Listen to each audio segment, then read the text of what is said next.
Hello friends, CA Harshad Duggar this side. तो आज अपन एक जीएसटी की टॉपिक है आरसीएम के under renting of motor vehicle, उसके बारे में बात करते हैं कि उसमें आरसीएम में टैक्स पे होगा कि फॉरवर्ड चार्ज में होगा। तो इसमें सबसे पहले दो टॉपिक सब डिवाइड हो जाएगी, एक renting of motor vehicle design to carry passenger और दूसरा renting of motor vehicle for transportation of goods. अगर ट्रांसपोर्टेशन ऑफ गुड्स है तो फॉरवर्ड चार्ज में टैक्स पे हो जाएगा और उसके लिए एक आरसीएम का एक गुड्स ट्रांसपोर्ट एजेंसी वाला जीटीए वाला एक अलग पॉइंट है, वो बाद में डिस्कस करेंगे। लेकिन अगर पैसेंजर के लिए है तो उसमें दो पॉइंट देखा जाएगा, जो कॉस्ट ऑफ फ्यूल है वो कंसिडरेशन में इंक्लूडेड है या कॉस्ट ऑफ फ्यूल कंसिडरेशन में इंक्लूडेड नहीं है।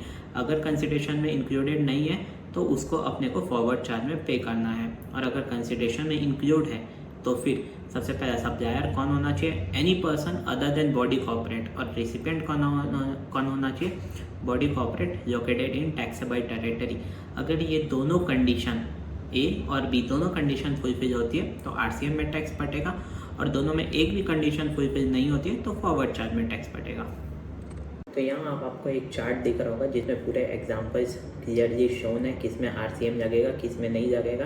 तो उसमें से आपको आरसीएम वाला बताता हूँ। जैसे सबसे पहला केस है मिस्टर ए जो रजिस्टर्ड है, वो सप्लायर है, और XYZ कंपनी लिमिटेड रिसिपिएंट है, जीएसटी रेट 5% है तो आरसीएम लग रहा है। और एक फिफ्थ केस देखिए, मिस्टर बी अनरजिस्टर्ड है, जो रेसिपिएंट है वो लिमिटेड कंपनी है, उसमें भी जीएसटी रेट 5% है तो उसमें आरसीएम लगेगा।